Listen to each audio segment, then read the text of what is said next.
Selamat berjumpa lagi dengan kuliah Produksi dan Manajemen Ternak Potong. Baik, pada hari ini kita akan melanjutkan perkuliahan kita. Adapun materi yang akan kita bahas adalah tentang pemeliharaan ternak potong.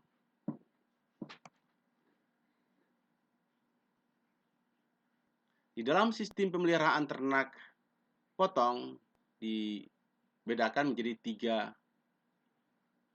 secara umum menjadi tiga.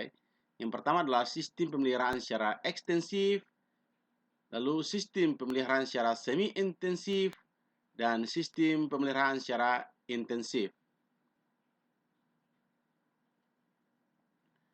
Sistem pemeliharaan ekstensif yaitu sistem di mana mulai dari perkawinan, pembesaran, pertumbuhan, dan penggemukan dilakukan di padang pengembalaan.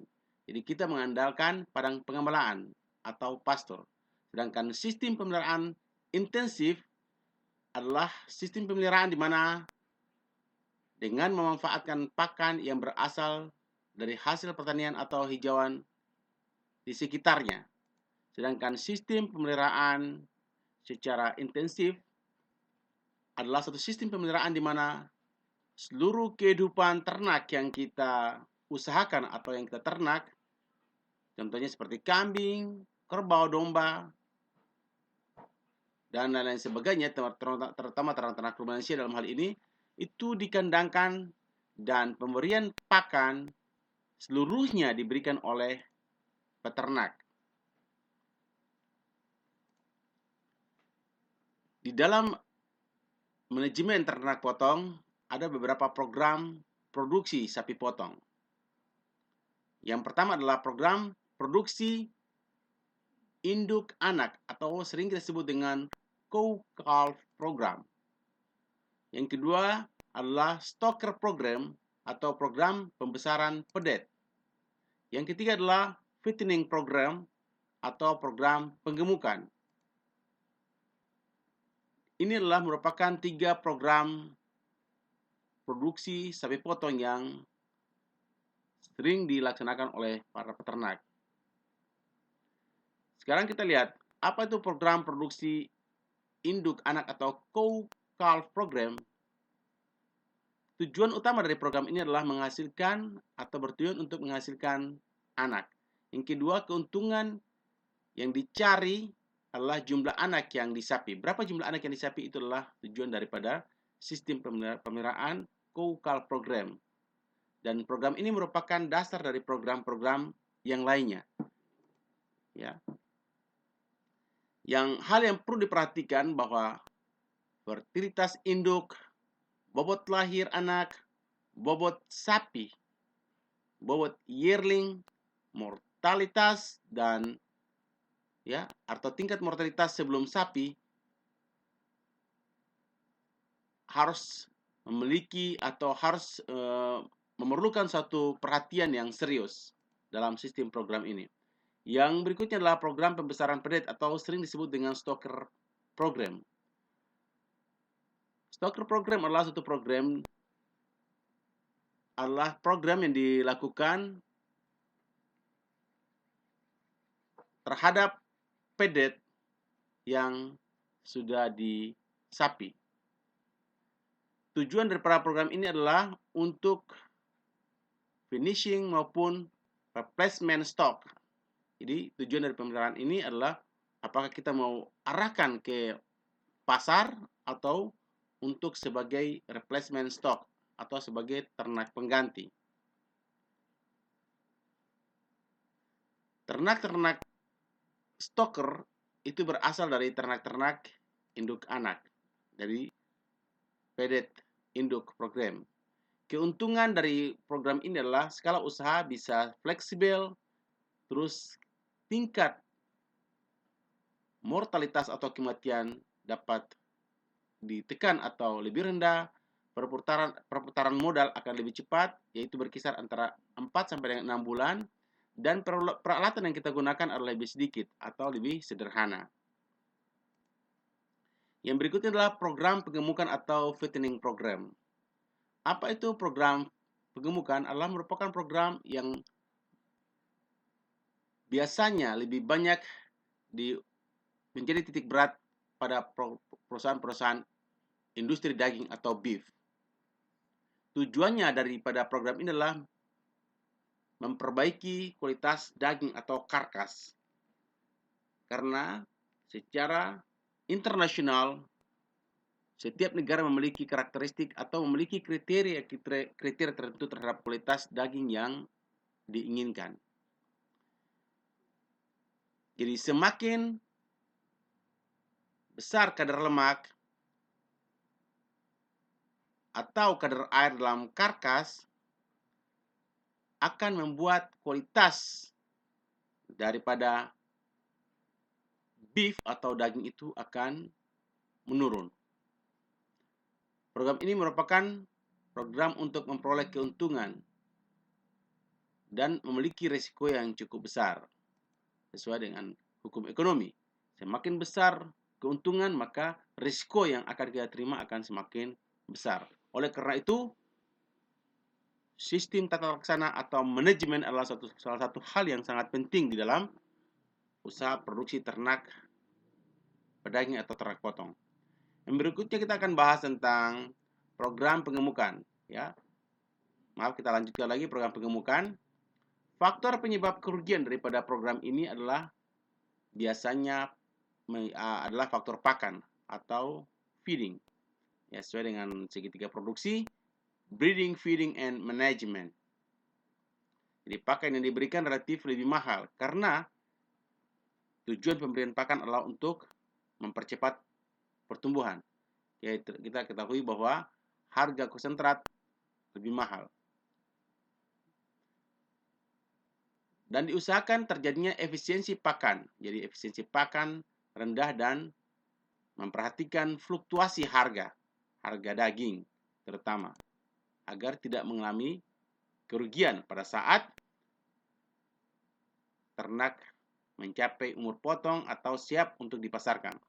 Masa penggemukan biasanya dibagi dalam biasanya umumnya ada 3, yaitu yang kita sebut dengan jangka pendek, short program, terus sedang, dan panjang. Jadi short program, medium program, and long program.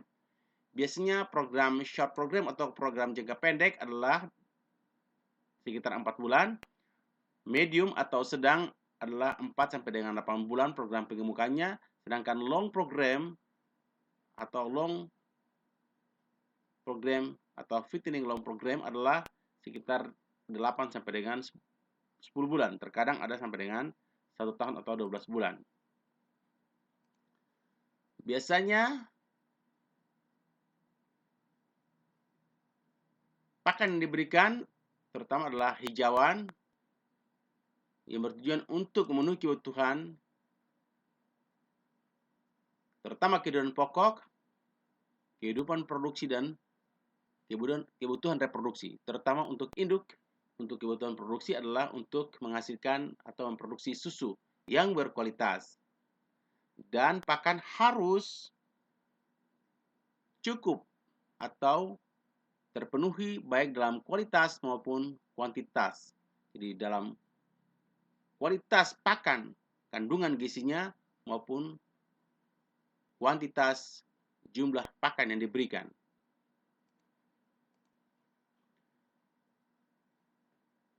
Biasanya pemberian pakan dapat dilakukan dengan 3 cara kalau kita menggunakan sistem pastur atau padang pengembalaan. Ya, atau sering disebut dengan pasture fattening. Artinya kita melakukan proses penggemukan di padang pengembalaan.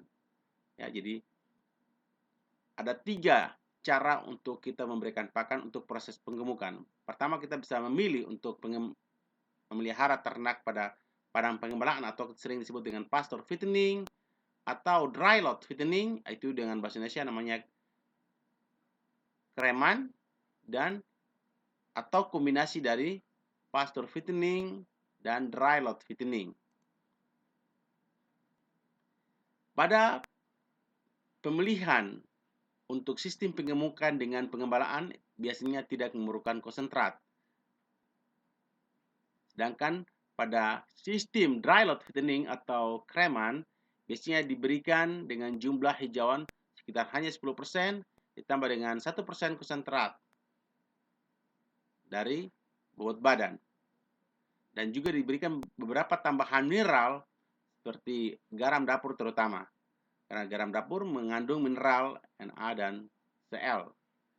Dan pemberian air minum dilakukan secara ad libitum atau setiap saat, tersedia setiap saat.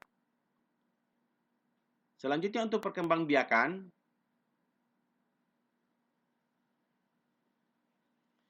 kita ketahui bahwa tadi saya sudah jelaskan sekilas bahwa segitiga produksi adalah salah satu kunci dari keberhasilan satu usaha peternakan, yaitu breeding, feeding, dan manajemen.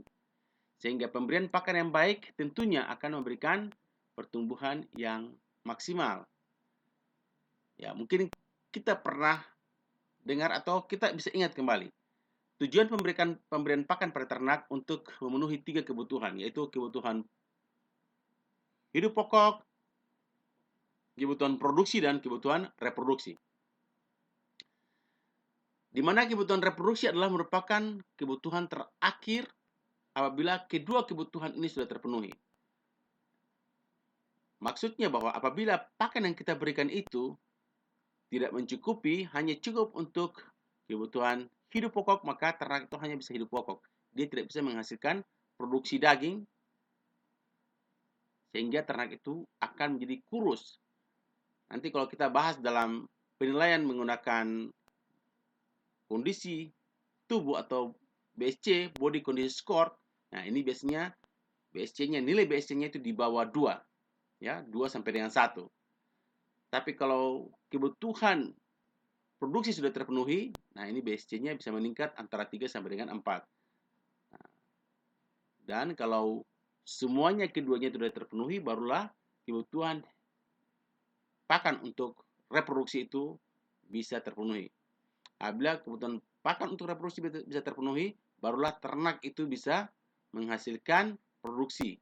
Ya, untuk unggas adalah telur, untuk ternak perah adalah susu, untuk ternak potong adalah daging yang berkualitas. Sapi darah akan mencapai pubertas pada usia sekitar 13 sampai dengan 16 bulan. Sedangkan pada jantan itu biasanya ditandai dengan dihasilkan benih jantan atau spermatozoa yang hidup, progresif, dan memiliki kemampuan fertilitas atau memiliki kemampuan untuk melakukan fertilisasi terhadap ovum atau ova. Satu hal yang perlu kita ketahui tadi ya, jadi apabila kebutuhan hidup pokok telah terpenuhi, kebutuhan produksi telah terpenuhi, baru kebutuhan reproduksi terpenuhi. Oleh karena itu, kekurangan pakan atau malnutrisi bisa mengakibatkan tidak munculnya gejala-gejala birahi. Kalau gejala birahi tidak muncul, maka tidak mungkin terjadi perkawinan. Di mana siklus birahi untuk ternak hampir sama dengan pada manusia sekitar 21 hari ya rata-ratanya. Saat yang tepat untuk melakukan perkawinan, baik perkawinan secara alamiah maupun dengan menggunakan AI atau artificial insemination atau inseminasi buatan, adalah merupakan salah satu kunci sukses terjadinya fertilisasi atau terjadinya pembuahan sel ova atau sel ovum yang dihasilkan oleh ovarium oleh sel spermatozoa. Ya, jadi itu satu hal yang perlu kita pahami. Berikutnya adalah pemeliharaan sapi daging.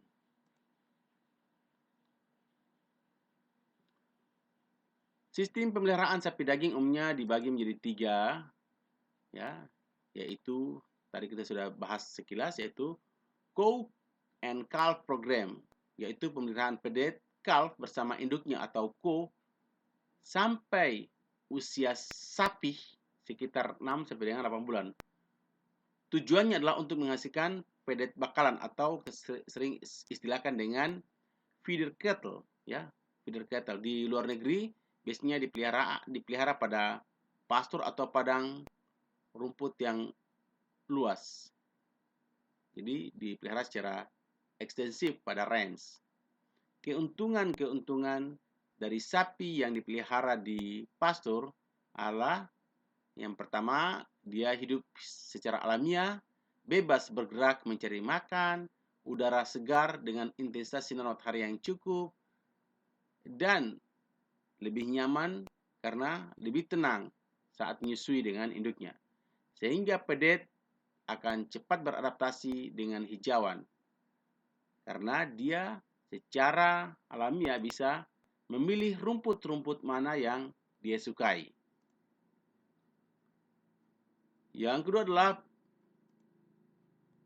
pedet sapihan dan yearling adalah merupakan sistem di mana ternak dipelihara sejak di sapi, yaitu umur 6 sampai dengan 8 bulan, pada padang rumput yang terpisah dari induknya. Seringkali dipindahkan jauh dari induknya. Umur sekitar 1 sampai dengan 1,5 tahun biasanya diambil keputusan oleh peternak apakah mau dijual atau dilanjutkan ke program pengemukan atau fattening. Di dalam pedet sapihan dan yearling ini ada beberapa subprogram. Yang pertama adalah program stocker program atau pembesaran pedet. Pembesaran pedet atau stocker program di mana pemeliharaan pedet pada umur 6 sampai dengan 12 bulan atau setengah sampai dengan 1 tahun tujuannya adalah untuk pembesaran pedet, bukan penggemukan. Pedet darah atau betina muda, jantan atau jantan yang dikastrasi atau dikibiri. Keunggulan atau kebaikan yang diperoleh dari program ini adalah biasanya risiko kematian akan lebih kecil. Skala usaha bisa lebih besar, perputaran modal bisa lebih cepat, dan peralatan yang dibutuhkan lebih sedikit atau lebih sederhana. Sedangkan kekurangan-kekurangan yang diperoleh dari program ini adalah diperlukan keahlian sebagai seorang peternak untuk mengetahui harga beli dan harga jual. Jadi membaca pasar itu sangat penting, ini kuncinya. Lalu kekurangannya adalah yang lain adalah perlu dilakukan produksi secara kontinu. Ya, produksi secara kontinu artinya bahwa kita harus punya persiapan stok daripada sapi-sapi bakalan yang ada setiap saat. Dan harus juga disiapkan pakan yang tersedia setiap saat. Yang kedua dari program ini adalah Baby Beef Program, yaitu program penggemukan pedet yang bertujuan untuk dipotong pada umur sekitar 1 tahun sampai dengan 1,5 tahun atau pada usia yearling, yaitu 12 sampai dengan 18 bulan. Dengan beberapa pertimbangan atau alasan. Karena untuk menghemat bahan pakan. Ya, kita ketahui bahwa 75% biaya produksi adalah bahan pakan. Oleh karena itu, apabila semakin lama dipelihara, maka akan semakin banyak menyedot biaya operasional dan mengakibatkan membengkaknya biaya atau pengeluaran yang dikeluarkan oleh perusahaan atau peternak. Jadi harus diperhatikan bahan pakan. Dan juga harus diperhatikan bagaimana selera konsumen daging sapi. Ya, memang biasanya di luar negeri mereka lebih senang mengkonsumsi daging sapi muda karena kebiasaan mereka mengkonsumsi daging-daging yang dibuat dalam pesta-pesta barbecue. Jadi seperti kita di Indonesia, nah kita biasanya memotong sapi-sapi yang sudah afkiran sehingga kualitas dagingnya ya baik cita rasa, keempukan, keharuman sudah semakin menurun. Dalam program ini perlu diperhatikan ya adalah induk dan jantan yang baik. Dan kelahiran harus diatur ketika pakan berlimpah. Hal ini terutama pada daerah-daerah subtropis yang memiliki 4 musim atau daerah 2 musim, daerah tropis seperti Indonesia, 2 musim di Indonesia bagian barat. Tapi kalau di Papua yang memiliki musim yang tidak jelas, nah ini mungkin kita harus memiliki atau kita lebih banyak memiliki keuntungan dan kita bisa melihat pada saat mana produksi hijauan tinggi dan pada saat mana produksi hijauan lebih sedikit dengan melihat di mana tingkat intensitas hujan lebih tinggi, di mana tingkat intensitas hujan rendah. Karena produksi hijauan itu berkorelasi positif dengan keberadaan air atau intensitas curah hujan yang ada di suatu tempat. Cara program baby beef adalah satu cara di mana pedet bersama induk tanpa bijian sampai dengan disapi, yaitu sekitar umur 6 bulan. Kemudian diberi bijian atau disebut dengan dry lot fattening. Biasanya digunakan crab feed. Waktunya akan lebih pendek. Diharapkan berat badan sudah mencapai 650 kg pada usia yearling sampai dengan 1,5 tahun atau 15 bulan. Namun program ini untuk mencapai berat badan 650 biasanya digunakan sapi-sapi, ya memang sapi-sapi dari jenis sapi-sapi Bos Taurus atau bangsa-bangsa sapi potong dari daerah subtropis. Kelahiran yang tepat pada usia 10 sampai dengan 11 bulan itu diharapkan ternak memiliki berat badan sekitar 300 sampai dengan 375 kg. Nah, biasanya baby beef atau cara program baby beef program ini biasa disebut dengan ultra baby beef. Nah, contohnya yang andalan kita lihat di Jepang, Kobe beef, ya Kobe beef yang memanfaatkan Japanese black. Konon Japanese black itu mengandung gen daripada sapi Indonesia. Daging daripada baby beef atau baby beef program ini biasanya lebih disukai oleh konsumen karena memiliki tingkat keempukan yang lebih baik dan lemaknya lebih sedikit. Yang berikutnya adalah Fat and Calf Program, yaitu di mana program penggemukan pada jantan. Biasanya program ini umumnya dilakukan pada sapi perah. Kita ketahui bahwa sapi perah itu tujuan pemeliharaannya adalah untuk memperoleh susu. Oleh karena itu, biasanya lebih digunakan sapi-sapi betina ya. Jadi harus digunakan sapi betina, bukan sapi jantan. Maka sapi jantannya biasanya diarahkan untuk masuk ke program pengemukan pejantan, di mana digemukan sampai dengan umur kurang lebih 1 tahun. Lah, yaitu saat dari pengemukan mulai dari lepas colostrum. Ya, colostrum adalah air susu pertama yang keluar daripada induk. Biasanya colostrum ini sangat penting dan dianjurkan harus dapat dikonsumsi oleh pedet karena mengandung beberapa unsur yang sangat dibutuhkan oleh pedet baik dalam pembentukan antibodi atau merangsang pertumbuhan. Ya, yaitu air susu yang dikeluarkan ketika ternak lahir dari 7 sampai dengan 10 hari. Pemberian colostrum ini adalah mutlak karena kita ketahui colostrum itu mengandung antibodi ya. Terus kandungan proteinnya lebih tinggi, kandungan vitaminnya cukup banyak, terutama vitamin A, B2 dan C.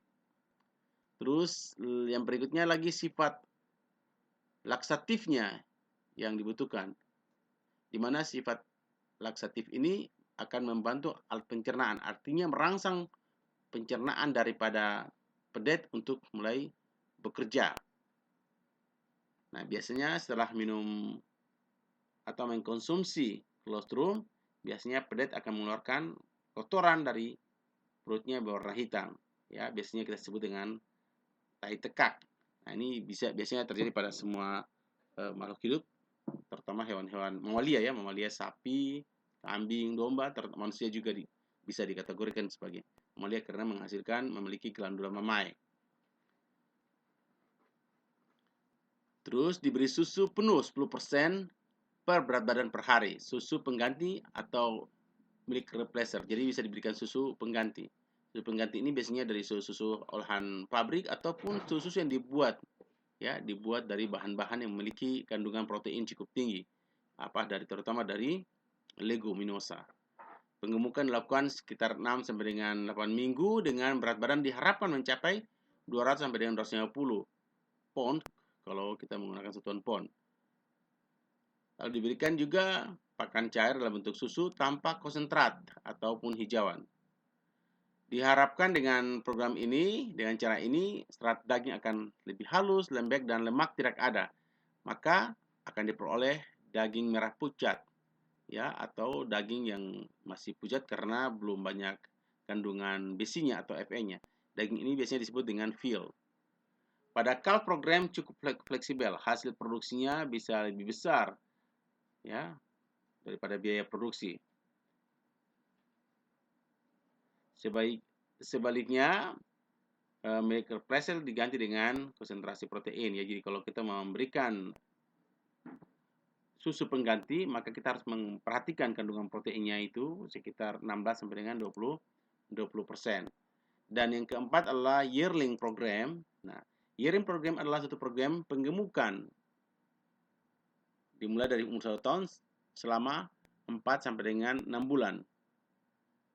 Di mana yearling program ini biasanya diusahakan atau memanfaatkan fase akselerasi, Jadi fase akselerasi atau mengejar ketertinggalan pertumbuhan.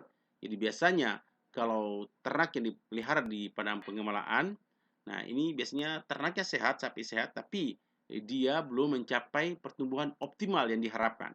Maka biasanya perusahaan ternak atau peternak yang memahami konsep dengan compensatory growth bisa memanfaatkan ini untuk mengejar tadi fase akselerasi. Waktu disertasi saya salah satu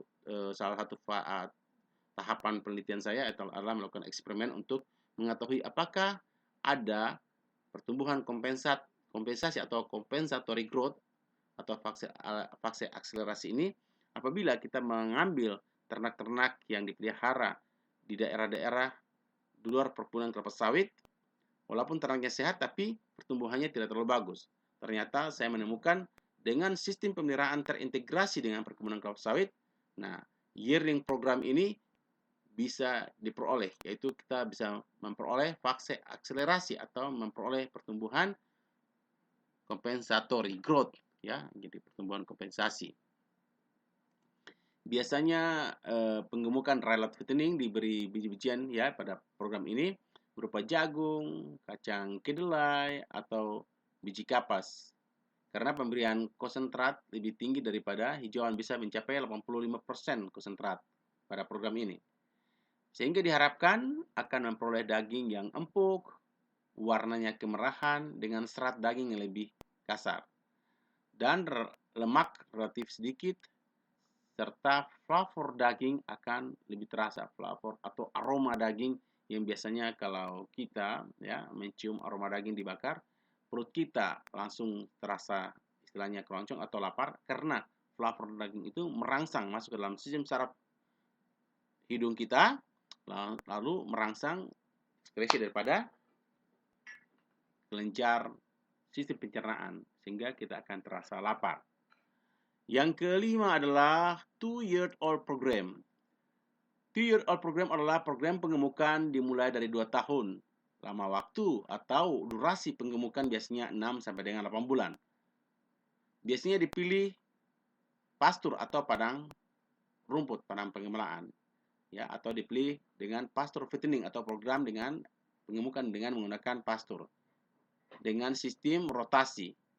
Nanti kita akan bahas sebentar. Ada beberapa sistem pemeliharaan di pastur atau padang penggemukan.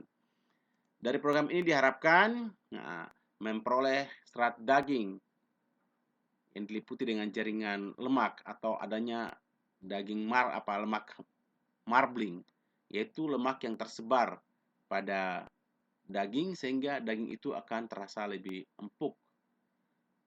Lemak ekstra muskuler atau lemak tubuh itu cukup banyak juga pada program ini.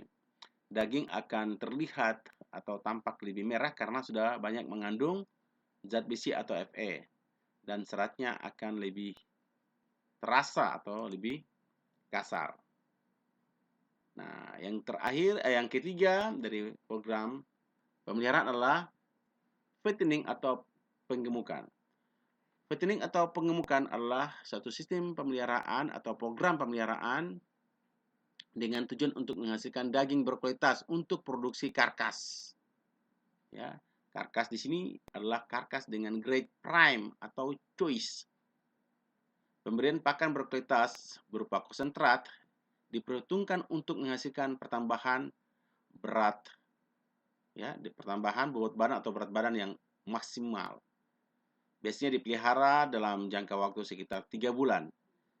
Sistem produksi stocker, baby beef, fat and calf. Program-program ini bila tujuannya untuk menghasilkan ternak yang di pasar atau untuk dipotong, maka bisa dilanjutkan dengan sistem penggemukan atau fattening. Demikian juga dengan yearling program dan 2-year-old program, di mana penggemukan ada 3 macam. Yang tadi saya sudah jelaskan sekilas, yaitu short feed fattening, medium feed fattening, dan long feed fattening. Jadi kita bisa memilih apakah penggemukan jangka pendek, yaitu sekitar 1 bulan sampai dengan 120 hari, ya 4 bulan, tergantung bobot badan sapi pada saat kita mulai program penggemukan. Terus medium feed fattening atau penggemukan jangka menengah, yaitu sekitar 120 sampai dengan 240 hari. Dan long feed fattening yaitu penggemukan jangka panjang, yaitu lebih dari 240 hari. Bahkan biasanya mencapai lebih dari 1 tahun, ada yang memang mencapai 1,5 sampai 2 tahun. Yang terakhir adalah program pemeliharaan adalah pure breed program. Pure breed program adalah pemeliharaan ternak sapi dari bangsa-bangsa daging murni yang biasanya dilakukan dengan berbagai sistem yang sudah kita bahas di atas, ya, ketiga sistem di atas. Tapi lazim dilakukan untuk tujuan breeding atau pembibitan, di mana program pure breed ini atau pure breed program ini bertujuan untuk memproduksi bangsa-bangsa sapi murni. Biasanya bangsa-bangsa sapi murni itu terdaftar pada asosiasi internasional. Nah, kita punya sapi murni, sekarang sudah ada sapi Bali murni yang memang sudah dijaga, sudah memiliki standar nasional Indonesia atau SNI. Demikian juga dengan domba Garut atau sapi Madura. Ini sudah mulai punya SNI atau punya standar tertentu. Nah, dan kita sudah mulai, negara Indonesia juga sudah mulai mengembangkan pure breed program untuk sapi-sapi tersebut. Biasanya pada program ini adalah bertujuan juga untuk membentuk bangsa baru atau meningkatkan nilai genetik. Nah, contohnya kalau kita menyilangkan antara sapi Bali dengan sapi Ongol, akhirnya lahirlah atau turunlah kita punya sapi alternatif, yaitu sapi PO atau peranakan Ongol, atau program dilakukan oleh negara Australia atau Amerika, ya, seperti Aberdeen Angus. Itu persilangan antara sapi Aberdeen dan sapi Angus. Biasanya dilakukan seleksi yang sangat ketat dan individu itu harus memiliki recording yang cukup teliti, recording yang lengkap. Dibutuhkan tenaga ahli khusus yang berpengalaman dengan kemampuan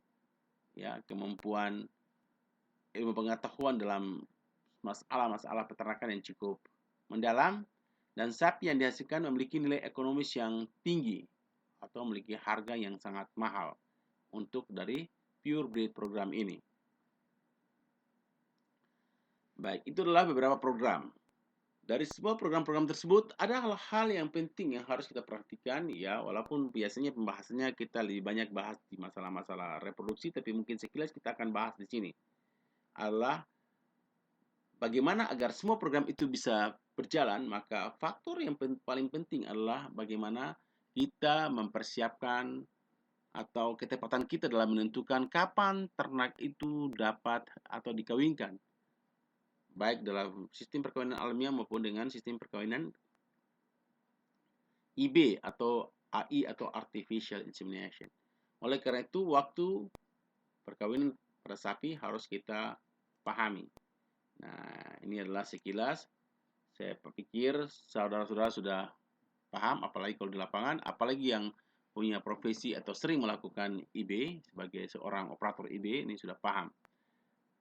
Nah, apabila sapi itu menunjukkan gejala birahi pada pagi hari, maka waktu yang terbaik adalah dilakukan perkawinan pada sore hari. Apabila terjadi pada siang hari, maka waktu yang terbaik adalah sore sampai dengan besok pagi. Tapi apabila terjadi pada malam hari, nah ini sudah hal yang, jadi kalau kita lihat dari sini, kalau pada ini di sini, ya ini kalau ini terlampau pagi. Kalau pada 0 jam, jadi 6 jam, 9 jam, diharapkan pada 24 jam setelah gejala birahi, ini baru terjadi ovulasi. Jadi kalau di sini terlampau pagi, nah ini sudah sangat baik, ya. Nah, yang ini yang terbaik adalah saat 18 jam setelah menunjukkan gejala birahi. Nah, ini sudah kembali baik lagi. Berikutnya sudah terlambat. Jadi kalau ini terlampau atau terlalu pagi, kalau ini sudah terlambat. Jadi sebelum birahi atau sekitar 6 sampai dengan 10 jam. Nah, ini jadi kalau gejala-gejala birahi, saya pikir kita sudah paham semua. Dengan keluarnya lendir dari vulva, sapi menunjukkan gejala mencium-cium temannya, mencoba menaiki temannya, dan gejala 3A itu abu abang hangat pada vulvanya. Lalu birahi pada 18 jam itu sudah mulai siap kawin. Ya.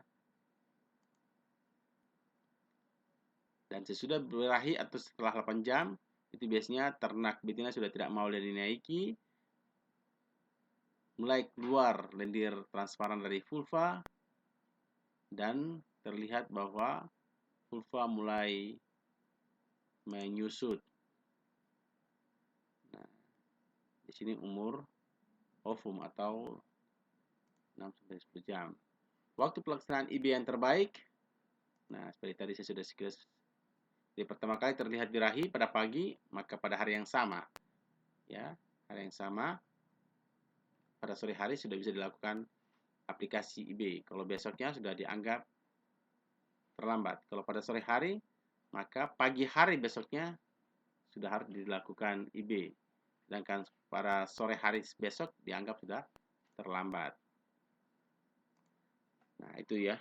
Nah, berikutnya adalah manajemen atau pemeliharaan kesehatan. Sapi yang sehat akan menghasilkan atau mengekspresikan produksi dan produktivitasnya secara optimal atau maksimal. Oleh karena itu, kebersihan kandang, peralatan, termasuk tenaga, dan memandikan ternak secara rutin adalah suatu keniscayaan untuk pemeliharaan kesehatan dari ternak. Ternak-ternak yang sakit segera dipisahkan atau dilakukan karantina. Ya, dipisahkan dari ternak yang lain, lalu dilakukan tindakan kuratif atau tindakan pengobatan. Kalau tindakan preventif adalah tindakan pencegahan dilakukan memperhatikan sistem sanitasi dan kebersihan serta pemenuhan kebutuhan tadi yang saya katakan, 3 kebutuhan dari ternak. Oleh karena itu, keadaan kandang, terutama lantai kandang, lingkungan sekitarnya harus dalam keadaan bersih. Lalu, yang paling penting juga adalah pemeriksaan secara teratur, terutama pemeriksaan kesehatan, dan dilakukan program vaksinasi sesuai dengan petunjuk. Gejala-gejala umum sapi sakit, ya ini sekilas saja kita lihat, yaitu nafsu makan akan turun hingga hilang. Sapi terlihat lesu, tidak bergairah, telinga jatuh dan tidak pada posisi yang siaga, kepala akan merunduk. Jika dipelihara secara berkelompok, sapi biasanya dia memisahkan diri dari kelompok yang lainnya. Atau sapi menunjukkan gejala batuk, pernapasannya abnormal. Lalu cermin hidung itu biasanya kering. Nah, ini biasanya indikator yang paling gampang. Jadi kalau kita datang lihat sapi kita, kalau kita meraba moncong hidungnya, kalau basah itu indikasi dia sehat. Tapi kalau sudah kering itu indikasi sapi itu mengalami gangguan kesehatan. Nah, ini pemeliharaan pedet. Hal yang paling penting dan juga riskan adalah pemeliharaan pedet. Kita ketahui bahwa tujuan pemeliharaan ternak potong adalah untuk menghasilkan pertama daging, yang kedua adalah peningkatan populasi. Peningkatan populasi dapat diperoleh dengan keberhasilan kebuntingan sampai dengan kelahiran normal tanpa cacat, dan ternak itu bisa bertahan hidup setelah lahir sampai dengan di sapi. Dan setelah sapi sampai dengan program apa yang kita inginkan atau kita ingin jual. Nah, oleh karena itu pemeliharaan pedet adalah salah satu hal yang sangat penting. Ya, pedet adalah anak sapi yang baru lahir sampai dengan sebelum ya atau sampai dengan di sapi atau pre-weaning. Pemeliharaan pedet dimulai dari sapi di baru lahir ya. Segera setelah lahir, pedet dibersihkan dari cairan plasenta atau ari-ari dengan kain atau jerami, lalu ditempatkan pada tempat kering dan diberi alas jerami. Kita tunggu sampai dengan pedet dapat berdiri dan kita akan dekatkan dengan induknya untuk memperoleh colostrum atau susu pertama. Dan yang hal lain yang perlu diperhatikan adalah usahakan agar dipisah dari kelompok ternak lain untuk menghindari tandukan atau injakan terhadap pedet yang masih kecil karena biasanya masih lemah. Usahakan pedet mendapat colostrum dari induk. Bila air susu induk tidak keluar, maka harus segera diberikan replacement, milik replacement ya, susu formula, susu bayi atau susu dari pabrik, susu kadaluarsa, atau susu yang diformulasi secara khusus, atau bisa diberikan madu 2 sendok makan, kuning telur, dan ditambah dengan air hangat. Pemberian pakan hijauan belum dilakukan sampai dengan ternak itu berumur sekitar 5 sampai dengan 6 bulan.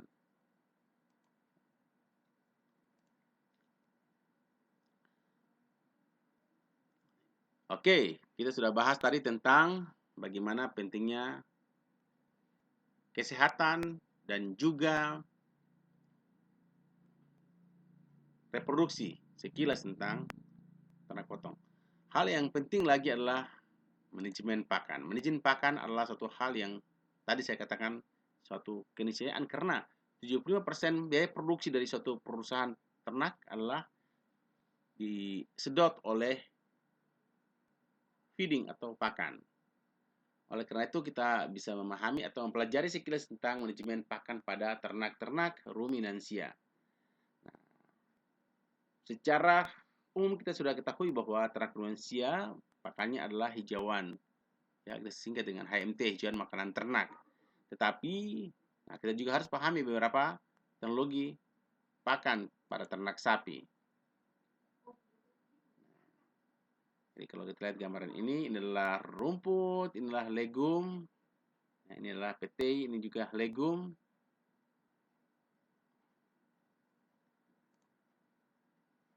Nah, teknologi pakan ternak ruminansia. Keberhasilan usaha ternak potong ya itu ditentukan oleh pertama lokasi usaha bibit pakan. Jadi yang pertama lokasi usaha bibit pakan, jadi breeding, feeding, dan manajemen pakan. Lalu perkandangan, kesehatan, dan pemasaran. Ya, pemasaran. Ya, sapi, kerbau, kambing, kuda adalah merupakan hewan-hewan ruminansia. di mana kita ketahui bahwa karakteristik atau indikator utama dari ternak rumensia adalah memiliki lambung, di mana lambung itu terdiri atas 4 bagian, yaitu rumen, retikulum, omasum, dan abomasum. Di mana rumen, retikulum, omasum, dan abomasum ini, maka konsumsi atau pakan mereka adalah hijauan atau rumput. Rumput terbagi di atas 2, ya, apakah rumput sumber energi atau rumput jadi sumber protein. Rumput energi adalah rerumputan, ya, rerumputan terutama dari kelompok Poaceae, ya, Graminae. Sedangkan dari hijauan sumber protein adalah dari leguminosa.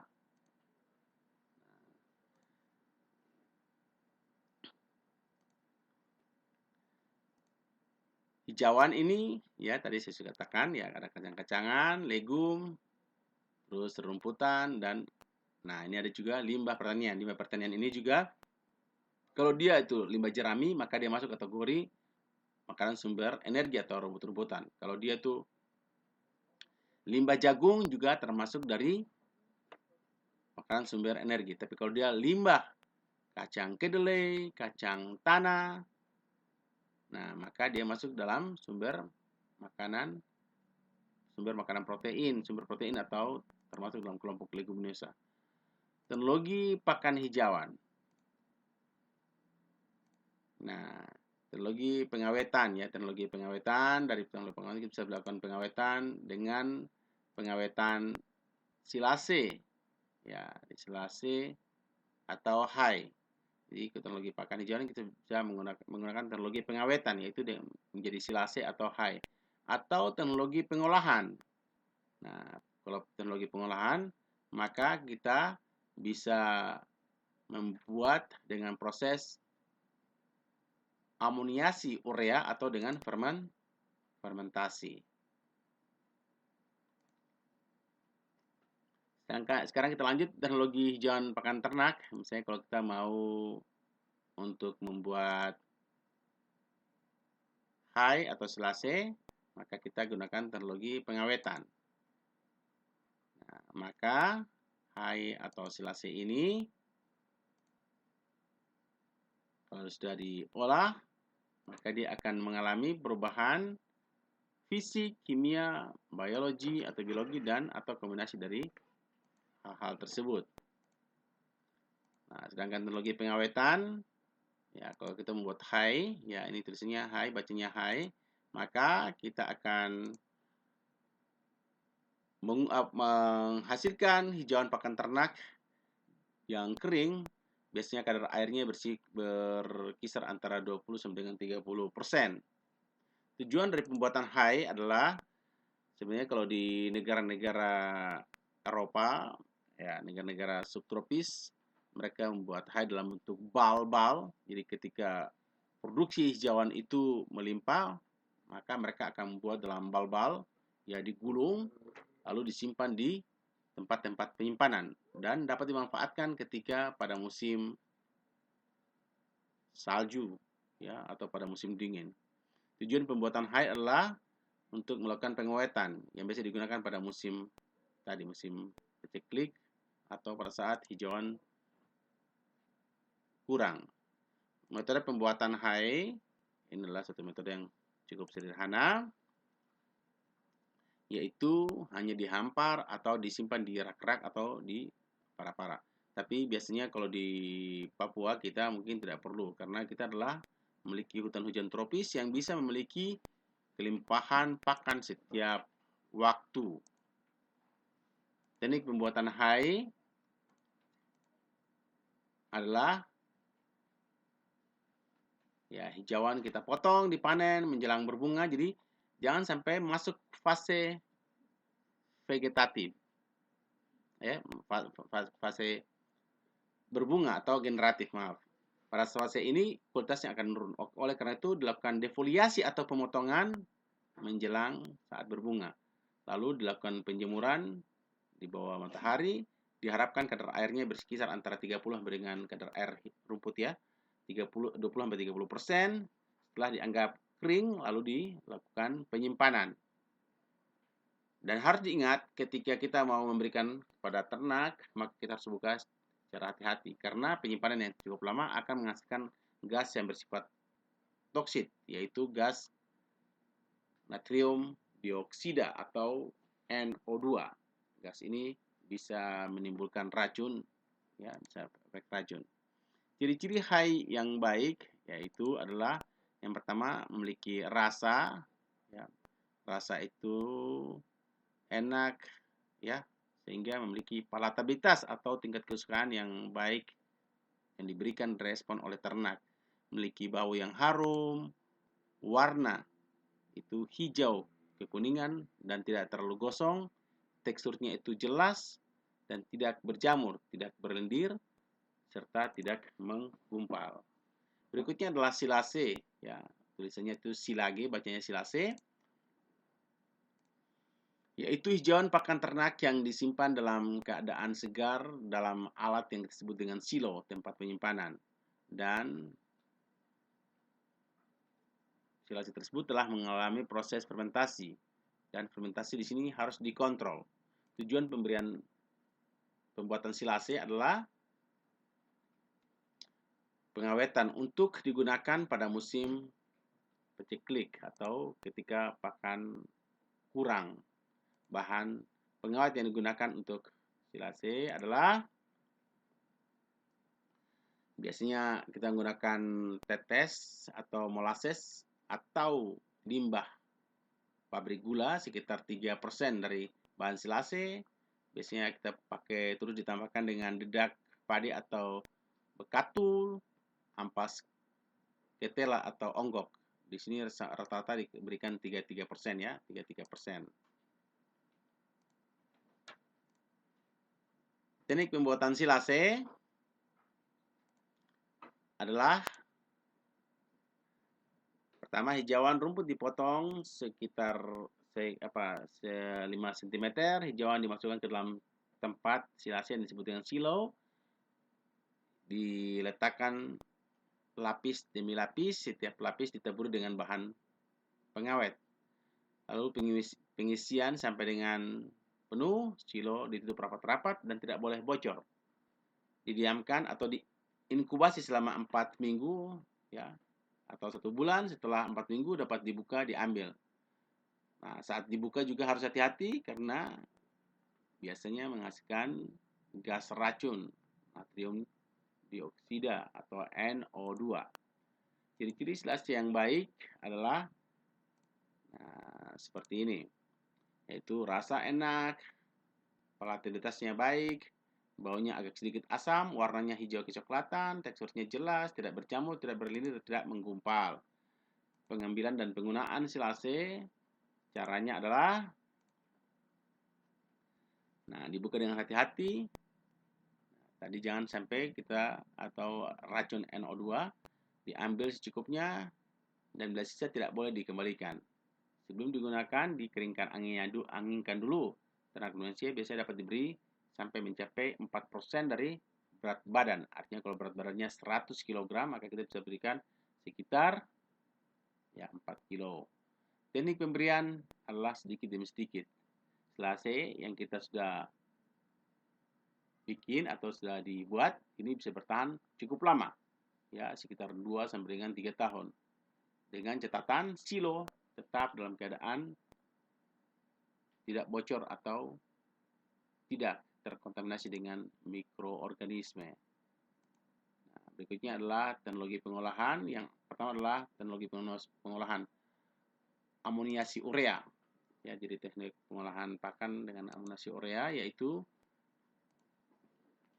pengolahan hijauan atau limbah pertanian dengan menggunakan urea. Di mana urea ini kita manfaatkan sebagai sumber NH3, ya, atau sumber amonia yang bersifat alkali.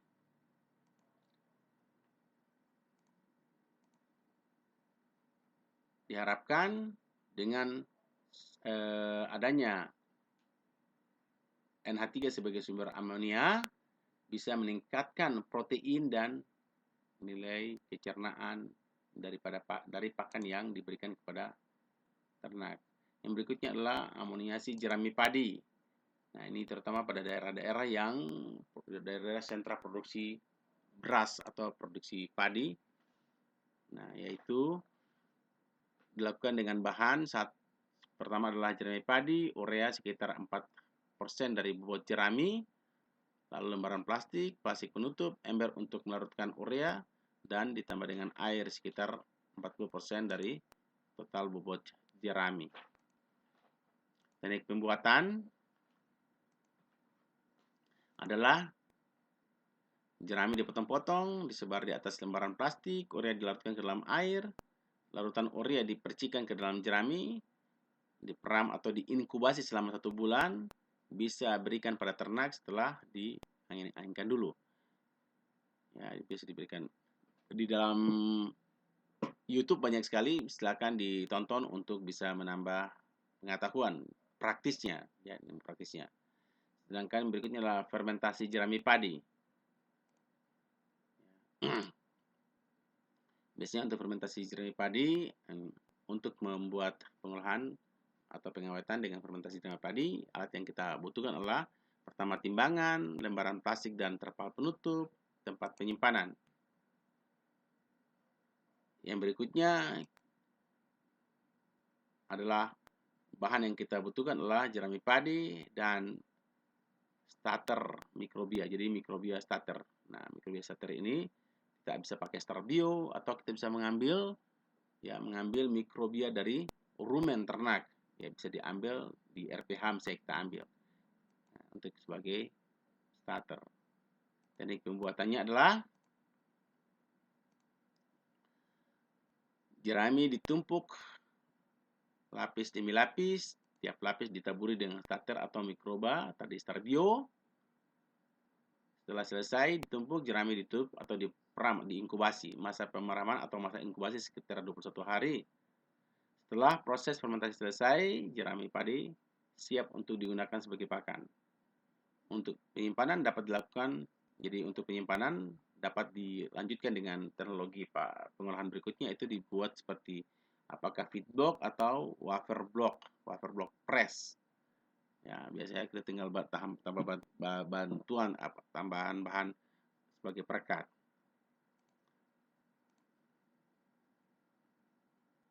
Nah, selanjutnya hal yang lebih penting dalam sistem pemeliharaan adalah tadi umur sensitif dari ternak, yaitu pada sebelum disapi atau pre-weaning. Biasanya anak dibiarkan bersama induknya sampai dengan umur sapi atau umur sekitar kurang lebih 3 bulan sampai 5 bulan. Pada periode ini dilakukan kegiatan-kegiatan atau aktivitas seperti yaitu marking atau penandaan, dilakukan kastrasi kalau memang diperlukan. Kastrasi dilakukan biasanya pada umur 1 sampai dengan 2 minggu, dilakukan docking, ya. Nah, ini kastrasi atau jadi kastrasi itu biasanya dilakukan ada 2 cara, yaitu tertutup dan terbuka. Tertutup yaitu dengan cara biasa dengan bantuan alat, apakah dengan tanggur disol, di mana tujuan dari kastrasi ini adalah mempercepat pertumbuhan, ya, memperbaiki kualitas karkas, di mana diharapkan ternak-ternak hasil kastrasi memiliki daging yang lebih empuk karena memiliki lemak. Terus mengurangi sifat agresif dari ternak jantan, sedangkan docking bertujuan untuk menjaga kebersihan ternak, terutama ya domba penghasil wol, kambing penghasil mohair, ya, atau kuda untuk olahraga. Pemeliharaan anak lepas sapi atau sering disebut dengan growing adalah pada saat penyapian secara bersamaan dapat dilakukan pula seleksi dan culling. Pakan yang diberikan harus berkualitas baik, ya, agar laju pertumbuhan yang kita harapkan bisa tercapai. Terus pemeliharaan pada periode ini dibagi menjadi satu, pemeliharaan ternak bakalan yang tadi kita sudah bahas, pemeliharaan ternak pengganti atau replacement. Nah, masuk ke dalam program yang tadi kita sudah bahas, ada 4 program sampai dengan pure breed program. Sedangkan tata laksana pemberian pakan di sini dapat kita bagi menjadi 2. Apakah kita mau memberikan sistem, ya, dengan cara digembalakan atau grazing. Nah, kalau memang di grazing adalah di mana cara pengelolaan ini ya lebih umum dipergunakan untuk ternak domba, kambing, ya. Jadi biasanya kalau untuk ternak kecil lebih disukai untuk domba daripada kambing. Kalau pada ternak besar sapi di daerah-daerah subtropis lebih banyak diarahkan kepada sapi. Nah, hal ini kalau pada lebih baik digunakan pada domba untuk ternak kecil karena biasanya domba ini memiliki insting yang solider atau bergerombol.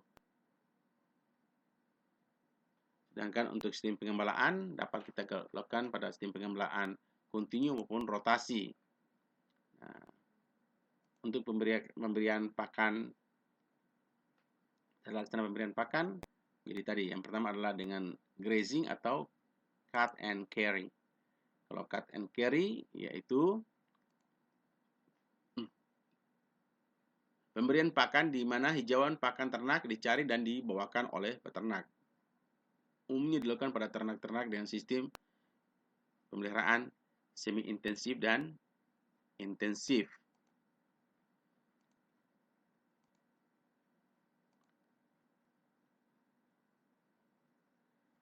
Nah, terus untuk sistem pemeliharaan pada padang pengembalaan ada dua, yaitu kontinu dan sistem bergilir.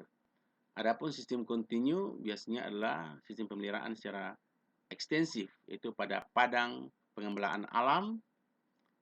Nah, terus pada pastur tunggal tidak ada interval waktu pada range yang kita punya.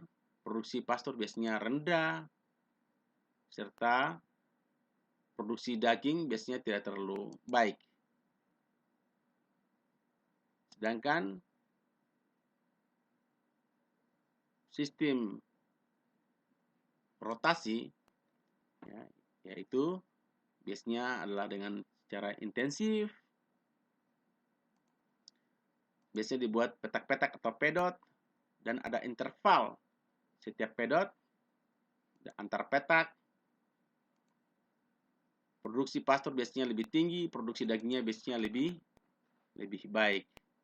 Nah, ini adalah dua sistem pengembalaan di pastur, yaitu sistem padang kontinu maupun padang rotasi. Nah, cara pengembalaan ternak di padang pengembalaan ya ada ekstensif, ternak digembalakan secara bebas, ada semi ekstensif, dan ada intensif. Ini sudah kita bahas tadi. Nah, kalau pada padang rumput kita bisa lihat gambaran seperti ini ya. Jadi kalau ekstensif yaitu pada sistem padang pengembalaan yang kontinu. Ya, kontinu artinya ternak seumur atau selama masa hidupnya di padang yang cukup luas, tidak terkendali, ternak bebas makan, dan kita akan bahas nanti apa kelebihan dan kerugian. Tapi secara teoritis bahwa sistem yang terbaik adalah intensif dengan cara tadi, itu dengan cara bergilir. Ya, jadi kalau ini semi intensif ya kalau kita lihat. Nah, kalau ini intensif, tinggal kita melihat bagaimana karakteristik dari pada hijauan makanan ternak yang ada dalam setiap pedot. Kalau dia punya masa untuk bisa tumbuh kembali 1 bulan, maka kita bisa atur. Ya, sehingga ketika giliran kembali ke pedot tersebut, diharapkan hijauan sudah bisa tumbuh dengan baik dan menghasilkan atau memiliki daya dukung lahan sesuai dengan jumlah ternak yang kita pelihara. Hal-hal penting yang harus dilakukan dalam manajemen pemeliharaan selain yang telah dikemukakan yaitu ya ini memandikan atau dipping kalau kita di padang pengembalaan, membersihkan kuku, mencukur bulu-bulu terutama ya misalnya kalau kambing, mohair atau domba penghasil wol. Pemeliharaan betina dewasa, induk bunting menyusui ini adalah suatu hal yang sangat penting. Ya, untuk betina dewasa dipelihara dengan cara yang tersendiri 2 minggu sebelum dan setelah dikawinkan perlu dilakukan flushing atau meningkatkan kualitas pakannya. Yaitu waktu yang tepat untuk melakukan perkawinan tadi kita sudah bahas 12 sampai 18 jam setelah muncul tanda-tanda birahi. Nah, terus untuk sapi ternak bunting ditempatkan pada keadaan kandang khusus, menjaga kebersihan kandang 6 minggu menjelang kelahiran dan setelah kelahiran, kualitas pakannya harus diperhatikan untuk induk menyusui. Maka setelah padet atau feeding anak ternak lahir akan segera dilakukan penyusuan. Ini kita sudah bahas tadi. Nah, anak yang tidak memiliki induk, apabila induknya mengalami kematian atau induknya langsung diarahkan ke ternak perah, dapat diberikan dengan susu pengganti atau milk replacer. Induk yang memiliki 3 anak atau lebih, atau ya terutama ternak domba atau kambing, kalau sapi jarang sekali. Nah, itu harus dibantu dengan pemberian susu buatan, susu pengganti. Nah, ingat, untuk manajemen maka perlu ada recording. Catatan sangat penting, yaitu kartu catatan produksi, yaitu kartu yang mencatat pada produksi individu ternak, berisi data tanggal kawin, melahirkan, berat lahir, jumlah anak, ya liter size, jumlah anak, jenis kelamin, nama induk dan pejantan, pertumbuhan anak atau pertambahan berat badannya dan sebagainya. Mencatat ciri-ciri ternak yang ada. Recording sangat membantu membantu kita dalam melakukan seleksi, terutama dalam pemilihan bibit ternak. Apalagi kalau kita mau masuk ke pure breed program, memudahkan dalam manajemen reproduksi sehingga efisiensi reproduksi dapat kita capai secara optimal. Jadi recording itu sangat penting. Ya, dapat mengetahui bobot badan ternak dengan mudah. Nah, ini sangat penting. Dengan adanya catatan produksi memudahkan dalam melakukan kaling. Jadi kita akan bisa melakukan seleksi ternak mana yang harus kita, misalnya kita putuskan untuk dilakukan kaling atau kita jual. Pemeliharaan anak sebelum lahir atau pre-weaning, yaitu anak dibiarkan bersama induknya sampai umur sekitar 3-5 bulan. Nah, ini periode ini biasanya dilakukan kegiatan-kegiatan seperti pendanaan. Ini sudah tadi. Ya, kita lewat.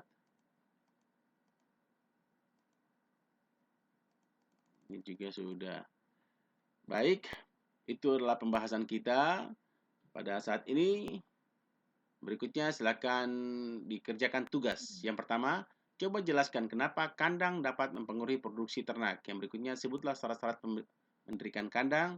Yang ketiga, sebut model-model kandang yang saudara ketahui. Untuk setiap komoditas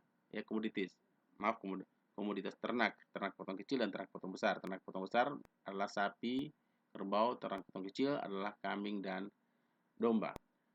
Baik, itu saja perkuliahan kita hari ini. Mudah-mudahan bisa meningkatkan kualitas pemahaman saudara-saudara terhadap mata kuliah ini.